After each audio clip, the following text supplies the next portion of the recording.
Collectorate पहुंचे पार्षदों के प्रतिनिधिमंडल ने यति नरसिंहानंद गिरी महाराज के ऊपर की कार्रवाई की मांग जिलाधिकारी एवं वरिष्ठ पुलिस अधीक्षक को सौंपा ज्ञापन। आपको बता दें, शनिवार दोपहर 2 बजे पार्षद वार्ड 47 प्रभारी विधानसभा क्षेत्र 3 समाजवादी पार्टी अभिषेक अरोड़ा उर्फ टिंकू के नेतृत्व में पार्षदों का प्रतिनिधिमंडल जिलाधिकारी एवं वरिष्ठ पुलिस अधीक्षक कार्यालय पर पहुंचा, जिसमें उनका कहना था कि यति नरसिंहानंद गिरी महाराज द्वारा पैगंबर मोहम्मद साहब के बारे में अपमानजनक बयान दिया गया है। ऐसे व्यक्ति के विरुद्ध कठोर से कठोर कार्रवाई की जानी चाहिए। इस संबंध में पार्षदों के प्रतिनिधिमंडल ने जिलाधिकारी एवं वरिष्ठ पुलिस अधीक्षक को संबंधित ज्ञापन सौंपा तथा संबंधित जानकारी दी। एक नरसिंहानंद नाम का दुष्ट व्यक्ति है जो प्रदेश और देश का आए दिन माहौल खराब करने का काम करता है। इसके द्वारा हमारे मुस्लिम समुदाय के पैगंबर मोहम्मद साहब के बारे में 2 दिन पहले एक आपत्तिजनक टिप्पणी की, जिस टिप्पणी को मैं अपने मुंह से आपको बता भी नहीं सकता। हम लोगों ने आज वरिष्ठ पुलिस अधीक्षक महोदय और जिलाधिकारी महोदय से मिलकर उसके खिलाफ रासुका के तहत कार्रवाई करने के लिए प्रार्थना पत्र दिया है। ऐसे लोग जेल में होने चाहिए जिनकी वजह से देश और प्रदेश की चैन अमन व्यवस्था को जो दूषित होती है। कितने ही लोगों का मन हाथ है एक व्यक्ति के बयान से। मैं योगी जी से कहना चाहूंगा, ऐसे लोगों को जेल में डालो और इनके घर पर बुलडोजर चलाने का काम करो। ऐसा नहीं होगा तो पहले हम कानून के तहत कार्रवाई करेंगे, फिर हम लोग तो संघर्ष के आदी हैं, सड़कों पे आने का काम करेंगे। तहसील सदर सभागार में संपूर्ण समाधान दिवस हुआ आयोजित। जिलाधिकारी ने खाद्य सामग्री सुरक्षा को लेकर दी जानकारी। आपको बता दें, कलेक्ट्रेट स्थित तहसील सदर सभागार में शनिवार दोपहर 2 बजे संपूर्ण समाधान दिवस का आयोजन हुआ। संपूर्ण समाधान दिवस में जिलाधिकारी मनीष बंसल, वरिष्ठ पुलिस अधीक्षक रोहित सिंह सजवान एवं अन्य अधिकारी गणों द्वारा फरियादियों की समस्याओं को सुना गया। फरियादियों की समस्याओं के समाधान हेतु संबंधित को आवश्यक दिशा निर्देश दिए गए।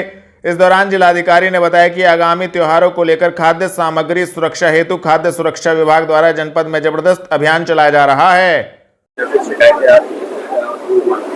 आज तहसील सदर में संपूर्ण समाधान दिवस का आयोजन हो रहा है, जिसमें मेरे द्वारा और एसएसपी सहारनपुर महोदय द्वारा और समस्त अन्य जिला स्तरीय अधिकारियों द्वारा जो भी यहाँ पर आ रहे हैं लोग, उनकी समस्याओं का समाधान करने के लिए सुना जा रहा है। और विभिन्न प्रकार की शिकायतें हैं, ज्यादातर क्योंकि ये सदर क्षेत्र में निजी जमीनों के लेन देन को लेकर और फ्रॉड की लेकर शिकायतें आती हैं, तो उसी के संबंध में ज्यादा शिकायतें हैं।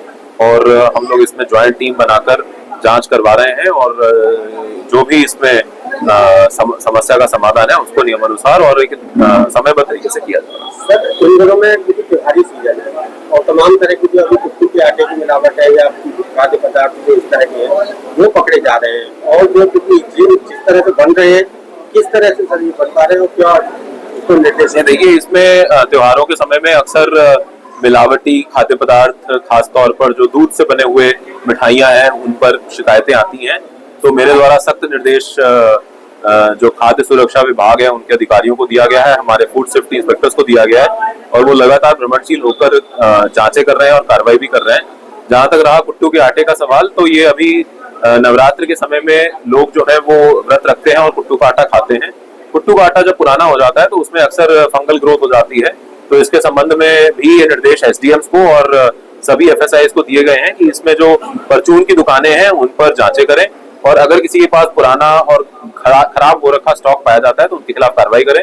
और मेरा हमारे जितने भी यहाँ पर रिटेल आउटलेट्स हैं या जो परचून की दुकानें हैं जो ऐसा सामान बेच रहे हैं, उनसे भी ये विनम्र अनुरोध है कि वो किसी भी प्रकार का पुराना या खराब हो चुका सामान ना बेचें।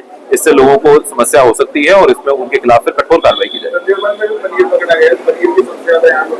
जैसा ये कार्रवाई की गई है, देखिए देवबंद में भी पकड़ा गया है, तो ऐसे लोगों के खिलाफ सख्त से सख्त कानूनी कार्रवाई भी की जाएगी और जुर्माना भी लगाया जाएगा। किसी भी प्रकार से जो लोक हित है और जो स्वास्थ्य है, लोक स्वास्थ्य है, उसके संबंध में कोई समझौता बर्दाश्त नहीं किया जाएगा। कलेक्ट्रेट परिसर में जिलाधिकारी ने फसल अवशेष प्रबंधन प्रचार प्रसार वाहनों को हरी झंडी दिखाकर किया रवाना, दी जानकारी। आपको बता दें, जनपद में सैटेलाइट की मदद से किसानों पर नजर रखी जाएगी।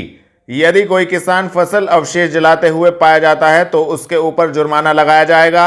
जनपद में किसानों को जागरूक करने हेतु जिलाधिकारी मनीष बंसल द्वारा शनिवार दोपहर 3 बजे फसल अवशेष प्रबंधन प्रचार प्रसार वाहनों को हरी झंडी दिखाकर रवाना किया गया। जिलाधिकारी ने बताया कि किसानों को जागरूक करने हेतु यह वाहन रवाना किए गए हैं। जिसको लेकर संबंधित जानकारी भी दी गई। सर आज क्या कार्यक्रम किया गया? देखिए, ये जैसा हम जानते हैं कि धान की जब कटाई शुरू होगी तो कई बार किसानों के द्वारा फसल अवशेष को जलाया जाता है, जिससे कि प्रदूषण फैलता है। और इसमें माननीय न्यायालयों के सख्त निर्देश हैं कि फसल के अवशेष का प्रबंधन करवाया जाए। इसके संबंध में ये एक जागरूकता वाहन का आज यहाँ पर रवाना किया गया है। जो किसान भाई हैं उनकी जानकारी के लिए मैं बताना चाहूंगा कि हमारे ब्लॉक स्तर पर भी फार्म मशीनरी, जो फार्म बैंक मशीनरी बैंक है, उसके अंतर्गत उपकरण रखे जाते हैं। वो अपने उन उपकरणों का किराए पर इस्तेमाल करके अपने जो अवशेष हैं उनका प्रबंधन कर सकते हैं। बेलिंग मशीन है, जिसके अंतर्गत जो स्ट्रॉ है उसको बेल्स के रूप में उसको इकट्ठा करके वो किसी निजी संस्था या फैक्ट्री को बेच सकते हैं, जहां पर उसको उचित रूप से निस्तारित किया जाता है। इसके अतिरिक्त जो कंबाइन हार्वेस्टर्स हैं, इनके ऊपर स्ट्रॉ मैनेजमेंट सिस्टम यानी SMS सिस्टम लगाना कंपलसरी है।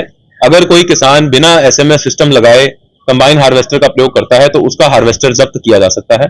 और साथ ही साथ अगर कोई भी किसान जो है वो अपना फसल अवशेष जलाएगा तो उस पर 2,500 रुपए से लेकर 15,000 रुपए तक का जुर्माना, डिपेंडिंग कि वो कितनी दफा उसको पकड़ा जा चुका है, पहली बार अगर लगाता है या दूसरी बार करा है या तीसरी बार करा है, तो इस पर हम लोग जुर्माना लगाएंगे।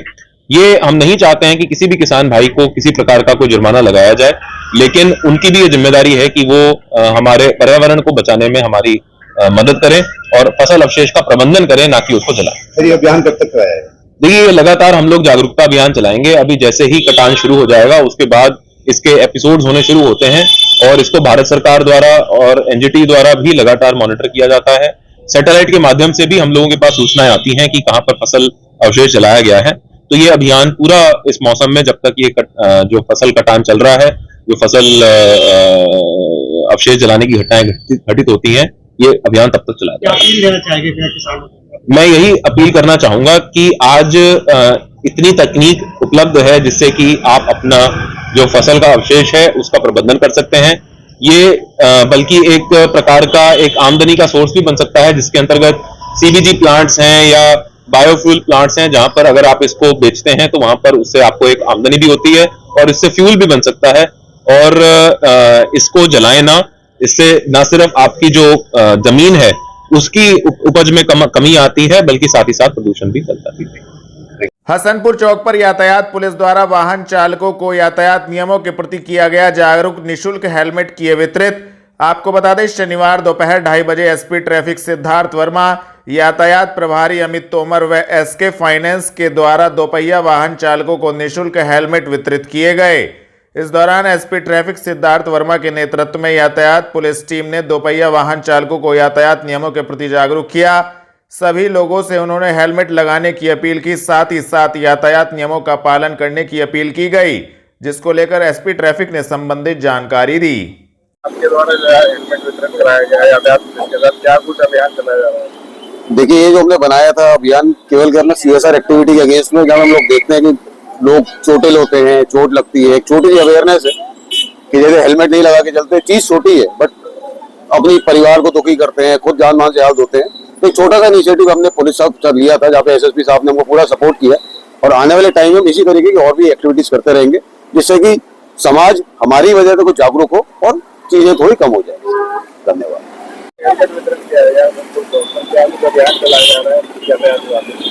देखिए, सड़क सुरक्षा पखवाड़े के अंतर्गत जो परिवहन विभाग और यातायात विभाग द्वारा ये अभियान लगातार चलाया जा रहा है, जिसमें SK फाइनेंस एक कंपनी द्वारा ये निःशुल्क वितरण हेलमेट का वितरण करने का ये कार्यक्रम यहाँ रखा है हसनपुर चौक पे, जहाँ पर हमारा ये आशय है कि यहाँ पर लोग जो बिना हेलमेट के चल रहे हैं उनको रोक करके बिना हेलमेट चलने से क्या उनको जीवन को क्या खतरा हो सकता है, इसके संबंध में जागरूक भी किया जा रहा है और साथ ही निःशुल्क हेलमेट वितरण भी किया जा रहा है, ताकि उनके अंदर एक जागरूकता और उनके अंदर ऐसी भावना आए कि जब हम उनको फ्री निःशुल्क एक हेलमेट बांट रहे हैं तो आगे से भी वो हेलमेट चलाकर ही वाहनों पर निकले हैं।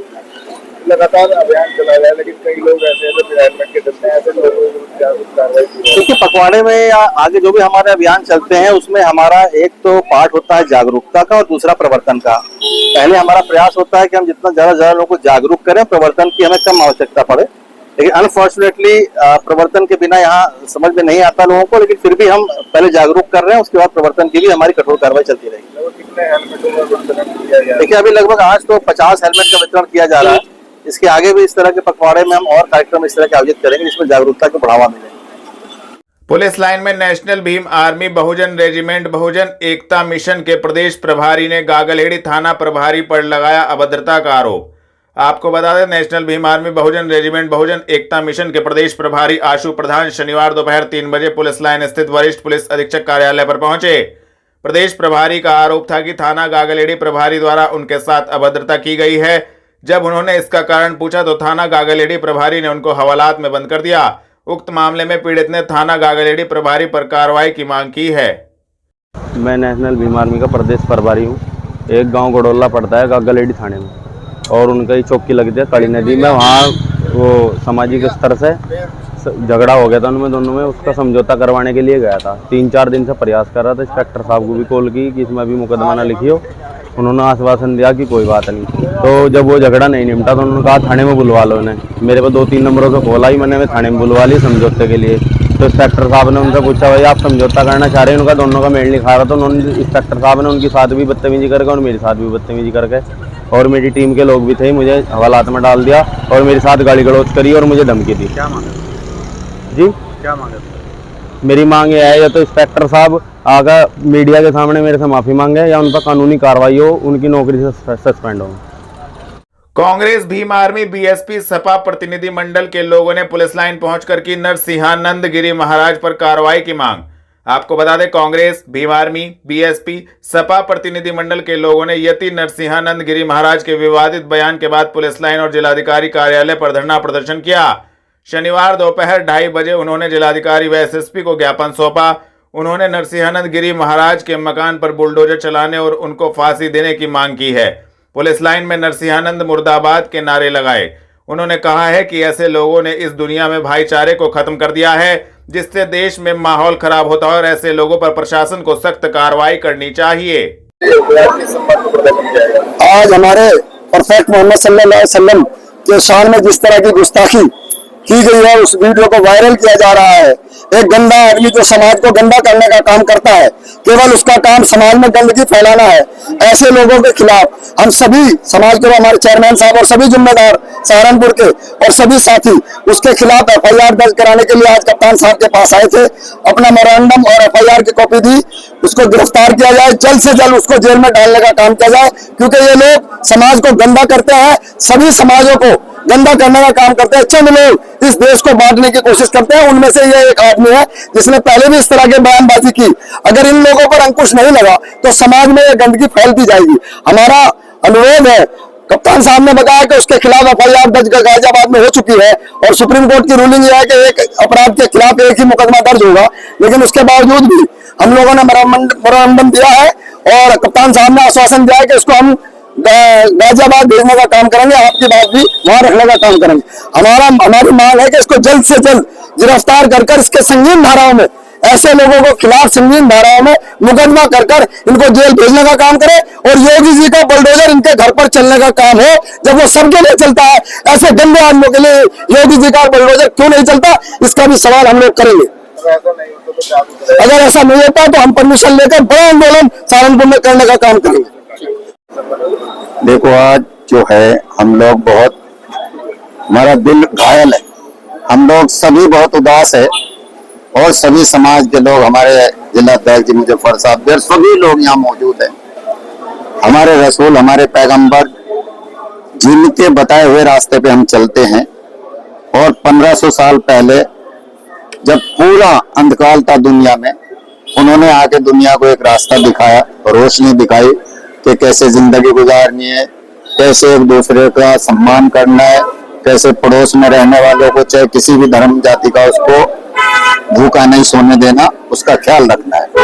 तो ये बार बार जो है ऐसे घटिया लोग हमारे पैगंबर साहब के खिलाफ जो घटिया अल्फाज बोलते हैं, हमारी मांग है, डिमांड है कि उनको तुरंत अरेस्ट करके जेल भेजा जाए। और अगर ऐसा नहीं करती सरकार तो फिर इसकी जिम्मेदार भी सरकार ही होगी, क्योंकि योगी आदित्यनाथ जी ऐसे तो हमें बोलते हैं कि जो धरना प्रदर्शन में नुकसान होगा उसकी भरपाई वो करेंगे, और जो ये हमारा दिल जख्मी हो रहा है, जो ये हमें रोज रोज कत्ल कर रहे हैं, हमें मार रहे हैं, इसकी जिम्मेदारी किसकी होनी चाहिए? हमारी मुख्यमंत्री से अपील है, दरखास्त है, क्या इन पे वो धारा नहीं लगनी चाहिए? या जो मुसलमान जितने भी लोग हैं यहाँ पे 22-23 करोड़, उनके जो दिल जख्मी हुए हैं, वो जो घायल हो गए, मारे गए, उनका जो अपमान हुआ है, उसकी सजा नहीं मिलनी चाहिए उसे? तो अगर मुख्यमंत्री वाकई इंसाफ चाहते हैं और सर्व समाज का काम करना चाहते हैं तो उसके खिलाफ सख्त से सख्त सजा होनी चाहिए। और अगर हमारी हिंदू भाइयों से भी अपील है, हमारे धार्मिक गुरु आज तक बता दीजिए किसी भी मजहब के धर्म गुरु को बुरे अल्फाज बोले क्या? चाहे सिख हो, चाहे ईसाई हो, चाहे बौद्ध हो, चाहे हिंदू हो, किसी भी धर्म के गुरु के खिलाफ किसी मुस्लिम समाज ने एक शब्द नहीं बोला। तो हमारी हिंदू भाइयों से भी अपील है, दरखास्त है कि ऐसे नालायक आदमी के खिलाफ हिंदू भाई भी हमारा साथ दे, हमारा सहयोग करे। और अगर सब लोग सहयोग नहीं करते तो फिर कैसे भाईचारा चलेगा? कैसे एक दूसरे के साथ हम मिलजुल के चले? इस तरह की कार्रवाई चाहते हैं हम कार्रवाई जो संविधान ने हमें हक अधिकार दिया है वही कानूनी कार्रवाई चाहते हैं कि हम मर सकते हैं, हमें कोई गोली मार सकता है, लेकिन हम पैगंबर पे अगर कोई हमला करेगा वो हम बर्दाश्त नहीं कर सकते। संविधान के मुताबिक उसके खिलाफ FIR होके जेल भेजा जाए सख्त धाराओं में। Doctor Bhimrao Ambedkar sports stadium में जिलाधिकारी ने किया राज्य स्तरीय सब जूनियर कबड्डी बालक प्रतियोगिता का शुभारंभ। आपको बता दें, जिलाधिकारी मनीष बंसल द्वारा खेल निदेशालय उत्तर प्रदेश कबड्डी एसोसिएशन के समन्वय से doctor Bhimrao Ambedkar sports stadium में 5 से 7 अक्टूबर 2024 तक प्रदेश स्तरीय सब जूनियर कबड्डी बालक प्रतियोगिता का शुभारंभ किया गया। मैच प्रारंभ होने से पहले उन्होंने टीम के सभी खिलाड़ियों से परिचय प्राप्त किया एवं प्रतियोगिता में सफलता प्राप्त करने की शुभकामनाएं दी। इस प्रतियोगिता में प्रदेश के लखनऊ, कानपुर, मेरठ, अयोध्या, प्रयागराज, वाराणसी, बरेली, आजमगढ़, गोरखपुर, मुरादाबाद, आगरा, झांसी, मिर्जापुर, बस्ती, चित्रकूट, बांदा, अलीगढ़, देवी पाटन, गोंडा, सहारनपुर मंडलों तथा स्पोर्ट्स कॉलेज सैफई व आवासीय छात्रावास अमेठी सहित कुल 20 टीमें प्रतिभाग कर रही हैं। प्रतियोगिता का पहला मैच प्रयागराज व मेरठ मंडल के बीच खेला गया, जिसमें 41-41 से दोनों बराबर रही। दूसरा मैच बस्ती व देवी पाटन मंडल के बीच खेला गया, जिसमें बस्ती 29-15 से विजेता रही। जनपद में उच्चतम न्यायालय के आदेशों का अनुपालन कराने को अधिकारियों ने लिया नदी घाटों का जायजा, दिया आवश्यक दिशा निर्देश। आपको बता दें, उच्चतम न्यायालय व NGT के आदेशों के अनुपालन में नवरात्र समाप्त होने पर मां दुर्गा की प्रतिमा नदियों व तालाबों में विसर्जित नहीं की जाएगी। प्रतिमा विसर्जन के लिए नदियों के किनारे जलकुंड बनाए जाएंगे। इसके दृष्टिगत नगर आयुक्त संजय चौहान ने शनिवार शाम 5 बजे पांवधोई नदी के बाबा लाल दास घाट, बड़ी नहर व मानकमऊ नदी घाटों का निरीक्षण किया और अधिकारियों को आवश्यक दिशा निर्देश दिए। नगर आयुक्त संजय चौहान, नगर निगम के अधिकारियों अपर नगर आयुक्त राजेश यादव, मुख्य अभियंता निर्माण BK सिंह, अधिशासी अभियंता जलकल VB सिंह, नगर स्वास्थ्य अधिकारी RC गुप्ता, ZSO राजीव चौधरी आदि के साथ बाबा लाल दास घाट पहुंचे। उन्होंने नदी के दोनों किनारों पर प्रतिमा विसर्जन के लिए पर्याप्त व्यवस्था करने के निर्देश दिए। उन्होंने क्षेत्रीय सफाई निरीक्षकों को निर्देश दिए कि आसपास के क्षेत्रों में नवरात्रों के आयोजनों की जानकारी कर ले और उनकी संख्या ज्ञात करने के अलावा प्रतिमाएं कितनी बड़ी हैं इसकी भी जानकारी कर ले, ताकि प्रतिमा विसर्जन के लिए बनाए जाने वाले जलकुंड उसी हिसाब से गहरे और बड़े बनाए जा सके। उन्होंने पर्याप्त साफ सफाई तथा टेंट आदि की व्यवस्था करने के भी निर्देश दिए। इसके बाद नगर आयुक्त संजय चौहान अंबाला रोड स्थित बड़ी नहर, गंगो रोड स्थित छठ घाट का भी जायजा लिया और संबंधित अधिकारियों को पूरी तरह साफ सफाई रखने के निर्देश दिए। उन्होंने सुझाव दिया कि ऐसे सभी स्थानों पर बोर्ड भी लगवाए जाएं जिन पर उच्चतम न्यायालय के आदेशों की जानकारी देते हुए नदियों में प्रतिमा विसर्जन न करने की अपील की जाए। उन्होंने जलकुंडों की निगरानी करने के आदेश भी क्षेत्रीय सफाई निरीक्षकों व अधिकारियों को दिए। कलेक्ट्रेट पहुंचे भीम आर्मी कार्यकर्ताओं ने भाजपा पार्षद पर लगाए शमशान की भूमि से मिट्टी खुदवाने के आरोप दी जानकारी। आपको बता दें, शनिवार शाम 5 बजे भीम आर्मी जिला अध्यक्ष धर्मेंद्र सिंह के नेतृत्व में सभी कार्यकर्तागण कलेक्ट्रेट स्थित जिलाधिकारी कार्यालय पर पहुंचे, जिसमें सभी का कहना था कि सर्किट हाउस रोड स्थित काजीपुरा में शमशान की भूमि है, जहां से स्थानीय भाजपा पार्षद द्वारा शमशान की भूमि खुदवाई जा रही है, जिसको लेकर सभी लोग आक्रोशित हैं। इस संबंध में भीम आर्मी ने संबंधित ज्ञापन जिला प्रशासन को प्रेषित किया तथा जानकारी दी। जी, आपका नाम? सबसे पहले मेरा नाम रणवीर सिंह, जिलाध्यक्ष आजाद समाज पार्टी सहारनपुर। कलेक्ट्रेट क्या मामला है, मट्टी खनन को लेकर विरोध हो रहा है? सबसे पहले तो मीडिया बंधुओं का बहुत बहुत धन्यवाद, आभार, क्योंकि आजाद समाज पार्टी की जो है विचारधारा आप जो है जन जन तक फैलाने का काम कर रहे हैं। और मैं आपको बताना चाहूंगा कि काजीपुरा मोहल्ला है, उसमें जो है पार्षद की मिलीभगत से एक शमशान घाट से मिट्टी उठाई है ठेकेदार ने, और लगभग गहराई 15 फीट कर दी गई है शमशान घाट की। और ये कहीं ना कहीं जो है ये जो पार्षद भी है हमारे पहले लोगों को बहला फुसला करके वोट लेने का काम करते हैं, और फिर जो है उनको परेशान करने का काम करते हैं। और ये ऐसा ही हुआ रात, कल जो है मिट्टी उठाई गई है शमशान घाट से काजीपुरा मोहल्ले से, और देखिए कितनी जनता जो है साथ है। और ये अपनी फरियाद के लिए डीएम साहब से अपनी फरियाद के लिए आई है और उस पर कानूनी कार्रवाई करने के लिए मांग कर रहे हैं। पार्षद का नाम शॉपिंग बाल जो है बीजेपी के पार्षद हैं, वार्ड नंबर 25 से हैं, और वो जो है लगातार बहुजन समाज के लोगों को परेशान करने का काम कर रहे हैं। हम चाहते हैं कि ऐसे भी पार्षद हो चाहे कोई नेता हो, ऐसे भी नेता के ऊपर कानून कार्रवाई हो। अब तक कितनी मिट्टी उठाई गई है? लगभग 15 फीट मिट्टी जो है शमशान घाट से उठा ली गई है।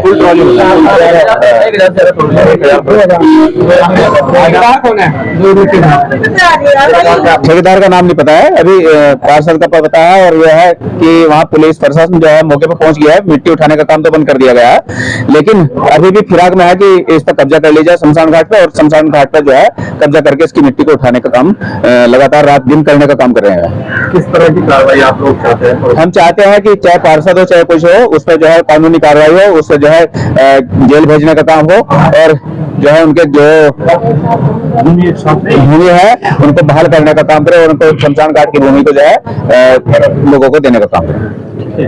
हकीकत नगर कॉलोनी में कार से रात को आए 2 युवक लड़की को बर्थडे पर दिया सरप्राइज, घटनाक्रम सीसीटीवी में कैद। आपको बता दें, थाना सदर बाजार क्षेत्र के हकीकत नगर कॉलोनी में 2 युवक कार से आए और बीच सड़क पर पटाखे छोड़कर निकल गए। पूरी घटना पड़ोस में लगे सीसीटीवी कैमरे में कैद हो गई। पटाखे की आवाज से परेशान कॉलोनी के लोगों ने थाना सदर बाजार पुलिस को इसकी शिकायत कर दी। इसके बाद सीसीटीवी फुटेज थाना सदर बाजार पुलिस को सौंप दी। पुलिस टीम ने सीसीटीवी फुटेज के आधार पर शनिवार शाम 6 बजे युवकों की तलाश कर डाली। पुलिस अग्रिम कार्रवाई में जुट गई है। पूरा वीडियो सोशल मीडिया पर जमकर वायरल हो रहा है। इस्लामिया इंटर कॉलेज बॉयज में विशाल पुरुष एवं महिला दंगल का हुआ आयोजन, कार्यक्रम हुआ आयोजित, दी जानकारी। आपको बता दें, नगर निगम सहारनपुर के सांस्कृतिक मेला गुगाल 2024 के कार्यक्रमों की श्रृंखला में दंगल का आयोजन किया गया। शनिवार शाम 4 बजे ईदगाह रोड स्थित इस्लामिया इंटर कॉलेज बॉयज में विशाल पुरुष एवं महिला दंगल का आयोजन हुआ। कार्यक्रम का आयोजन अहमद मलिक एवं समीर अंसारी के नेतृत्व में हुआ, जिसमें पहलवानों ने अपने शानदार दंगल का प्रदर्शन किया, जिसको लेकर संबंधित जानकारी भी दी गई। क्या कहना चाहेंगे इस दंगल के बारे में? मैं पार्षद वार्ड नंबर 51 से अहमद मलिक। ये विशाल दंगल जो है मेला गुगाल की एक श्रृंखला है, उसके अंदर से ये कार्यक्रम हमें मिला है। मैं इसके लिए शुक्रगुजार हूँ अपने महापौर अजय सिंह साहब का, और शुक्रगुजार हूँ अपने ज़िले की जनता का जिसने पूरा सहयोग दिया। और मैं शुक्रगुजार हूँ जो हाथरस से, जम्मू कश्मीर से, महाराष्ट्र से, हरियाणा से, पंजाब से, देहरादून से, दिल्ली से, बागपत से पहलवान आए हैं, मैं उनका शुक्रगुजार हूँ। महिला पहलवान कहाँ से आई है? महिला पहलवान हरियाणा से आई हुई है, और हमारे सहारनपुर की भी हैं इसमें 3-4 पहलवान, और 1-2 पहलवान जो है हरियाणा से आई हुई है। इन्होंने उद्घाटन किया, और कब तक चलेगा ये प्रोग्राम? तकरीबन उद्घाटन किया है आशु मलिक जी ने, उमर अली खान जी ने, और ये प्रोग्राम तकरीबन 8 बजे तक चलेगा रात के। खिलाड़ियों के लिए क्या क्या प्राइज रखे गए हैं? खिलाड़ियों के लिए शील्डें हैं और चादरें हैं, और बड़े इनाम है। विधायक जी ने भी इनाम रखा है 21,000 रुपये का, और हमारी तरफ से भी इनाम रखा जाएगा। ऐसी हाँ, आपके आशीर्वाद से बहुत अच्छा हो गया प्रोग्राम। मंडी समिति रोड स्थित दून पब्लिक स्कूल में उत्तर प्रदेश मान्यता प्राप्त विद्यालय शिक्षक संघ की बैठक हुई आयोजित। आपको बता दें, मंडी समिति रोड स्थित दून पब्लिक स्कूल में उत्तर प्रदेश मान्यता प्राप्त विद्यालय शिक्षक संघ की बैठक शनिवार शाम 6 बजे आयोजित हुई। बैठक की महानगर अध्यक्ष गयूर आलम ने अध्यक्षता की एवं संचालन प्रदेश सचिव अमजद अली एडवोकेट ने किया। उत्तर प्रदेश मान्यता प्राप्त विद्यालय शिक्षक संघ की बैठक में विभिन्न बिंदुओं पर चर्चा हुई, जिसको लेकर प्रदेश अध्यक्ष डॉक्टर अशोक मलिक ने पत्रकारों को संबंधित जानकारी दी। मेरा नाम डॉक्टर अशोक मलिक, मैं मान्यता प्राप्त विद्यालय शिक्षा संघ का उत्तर प्रदेश का अध्यक्ष हूँ। आज उत्तर प्रदेश के जनपद सहारनपुर के 62 खुर्दा रोड पर दून पब्लिक स्कूल में हमारी बैठक चल रही है। हमारा कहना यह है कि हम राष्ट्रपति अवार्ड और राज्यपाल अवार्ड जो देते हैं उनके बच्चे भी हम पढ़ा रहे हैं, जो लेने वाले हैं शिक्षक उनके बच्चे हम पढ़ा रहे हैं। लेकिन बड़ा सवाल यह है कि हम 80-95% बच्चों को हम पढ़ा रहे हैं। 5% प्रतिशत के हैं, मात्र 10, 20, 30, 40, 50 बच्चे होते हैं हमारे पास। 400-500 लेकर 4-5 हज़ार बच्चे हम पढ़ाते हैं। जो पढ़ाने वाले हैं उनको आपका जो अवार्ड नहीं दिया जा रहा है, जो नहीं पढ़ाने वाले हैं उनको अवार्ड, बल्कि बच्चे का जीवन खराब करते हैं। 5 सालों तक अपना नाम नहीं लिख पा रहा हो बच्चा, उनके खिलाफ मुकदमा होना चाहिए। यहाँ अवार्ड दिया जा रहा है, अवार्ड हमें शिक्षक मानते नहीं। हमें शिक्षक सीट पर वोट का अधिकार भी हमारा होना चाहिए। हमें शिक्षक सीट पर शिक्षक मान ले सर, हम अपना आप को शिक्षक साबित करने पर लगे पड़े हैं। सरकार हमें शिक्षक मानती नहीं है। हमारी बहनों को, शिक्षकों को आप यदि बचा लिया जाए तो मानदेय दिया जाए, अनुदान दिया जाए, प्रोत्साहित किया जाए तो हम शिक्षा के क्षेत्र में और अमूलचूल परिवर्तन करेंगे। जो हमारी कम वेतन पर पढ़ा रही है उनको अच्छा वेतन मिलने लगे तो परमानेंट हमारे स्कूल में रहेंगे। एक सवाल और आया है खड़ा कि यहाँ नगर शिक्षा अधिकारी जो आए हैं अभी हाल में चित्रकूट से, जो सस्पेंड होकर आए वहां से, तो उन्होंने हमारे स्कूलों को कमजोर करने के लिए, हमारे संगठन को कमजोर करने के लिए निजी स्कूलों में बैठक करने का कोई अधिकार उनका नहीं है। वो अपने ऑफिस में मीटिंग करें और अपने ऑफिस में मीटिंग, उनका मीटिंगों का बहिष्कार किया जाएगा। ये हमें कमजोर करने का काम किया जा रहा है। ऐसे अधिकारियों को हम बेनकाब करेंगे। 15 तारीख के बाद में हम इनके खिलाफ प्रदर्शन करेंगे और इसको जो ये भ्रष्टाचार में लिप्त नजर आ रहा है, इसके साथ उगाही करने के लिए जाते करते हैं। उगाही का जो सिस्टम इसे बंद करना चाहिए। उन्हीं लोगों को प्रोत्साहित करके और दलाली कराने का काम मिलजुल कर करने का काम कर रहे हैं। ऐसे दलाल अधिकारी को हमें नहीं जरूरत है। हम इसको जो बहिष्कार किया जाएगा, उसको भगाया जाएगा। धन्यवाद। थाना बेहट पुलिस ने अवैध उगाही के मुकदमों में फरार चल रहे अभियुक्त को बेलका माफी पावर हाउस से किया गिरफ्तार की कार्रवाई। आपको बता दें, वरिष्ठ पुलिस अधीक्षक के निर्देशन में पुलिस अपराध नियंत्रण हेतु अपराधियों के विरुद्ध कार्रवाई कर रही है। शनिवार शाम 5:30 बजे थाना बेहट पुलिस ने अवैध उगाही के मुकदमों में फरार चल रहे अभियुक्त साजिद सलमानी को बेलका माफी पावर हाउस से गिरफ्तार करने में महत्वपूर्ण सफलता प्राप्त की है, जिसके कब्जे से पुलिस ने एक इंडिगो गाड़ी बरामद की है। संबंधित धाराओं में कार्रवाई करते हुए अभियुक्त को न्यायालय के समक्ष पेश किया गया है। गिरफ्तार करने वाली टीम में उप निरीक्षक दीपक कुमार, उप निरीक्षक अजब सिंह मौजूद रहे। कोट रोड स्थित रालौद कार्यालय पर पूर्व जिलाध्यक्ष ने हाल ही में रालौद के समर्थन से जीते गन्ना समितियों में डेलीगेट्स का किया स्वागत। आपको बता दें, कोट रोड स्थित रालौद कार्यालय पर पूर्व जिलाध्यक्ष राव कैसर द्वारा आयोजित हाल ही में रालौद के समर्थन से जीते गन्ना समितियों में डेलीगेट्स का स्वागत किया गया। स्वागत समारोह को संबोधित करते हुए पूर्व जिलाध्यक्ष राव कैसर सलीम ने कहा कि आप सभी जनपद की विभिन्न समितियों से निर्वाचित हुए हैं। मैं उन सभी साथियों का जिन्होंने मेरे साथ इस चुनाव में दिन रात मेहनत की है, उनका मैं हृदय से आभारी हूं और आशा करता हूं कि आप क्षेत्र के गन्ना किसानों की समस्याओं को प्रमुखता से उठाकर उनका निदान कराएंगे। बड़े हर्ष का विषय है कि राष्ट्रीय लोकदल ने अभी गन्ना समितियों के जो चुनाव हुए हैं उसमें हिस्सा लिया और मुझे इस बात का गर्व है कि माननीय जयंत चौधरी जी के आशीर्वाद से विभिन्न गन्ना सोसाइटियों में, जिनमें 4 में चुनाव हुए थे, सब में गन्ना सोसाइटी में राष्ट्रीय लोकदल का प्रतिनिधित्व डेलीगेट के रूप में हुआ है और हम 28 डेलीगेट हमारे जीत के आए हैं। आज उनका स्वागत समारोह है, यहाँ पर उनका स्वागत किया जाएगा और अब ये तय हो गया है कि जब चेयरमैन का जो चुनाव अगला होना है मिल के चेयरमैन का, उसमें राष्ट्रीय लोकदल का प्रतिनिधित्व, राष्ट्रीय लोकदल की अहम भूमिका रहेगी। मैं धन्यवाद देता हूं अपने सभी वर्कर्स को, जितने भी हमारे जैसे हमारे पंकज भाई हैं, हमारे भूषण चौहान जी हैं और जितने भी मेरे साथी डायरेक्टर साहब वगैरह ये खड़े हैं, इन्होंने जिस तरह मेरे साथ 4 दिन तक लगातार दिन रात एक करके इस चुनाव में जैसे ही हमें सहयोग दिया और हमें विजयश्री प्राप्त हुई, इनका बहुत बहुत धन्यवाद। माननीय जयंत चौधरी जी को मैं ये 28 डेलीगेट्स तोहफे के रूप में सहारनपुर से देना चाहता हूं और राष्ट्रीय लोकदल ये उम्मीद करता हूं कि मेरे साथी इसी तरह मेरे साथ राष्ट्रीय लोकदल की कार्यशैली को आगे बढ़ाते रहेंगे, चौधरी अजीत सिंह जी के विचारों को आगे बढ़ाते रहेंगे। मैं भूषण चौहान महानगर अध्यक्ष अपने सभी 28 डेलीगेट्स को बधाई देता हूं और उनसे एक अनुरोध करता हूं कि जब हमारे चेयरमैन का चुनाव हो तो वो एक मुश्त अपना एक संगठन बनाकर एक निर्णय ले, मैं उनके निर्णय का स्वागत करूंगा।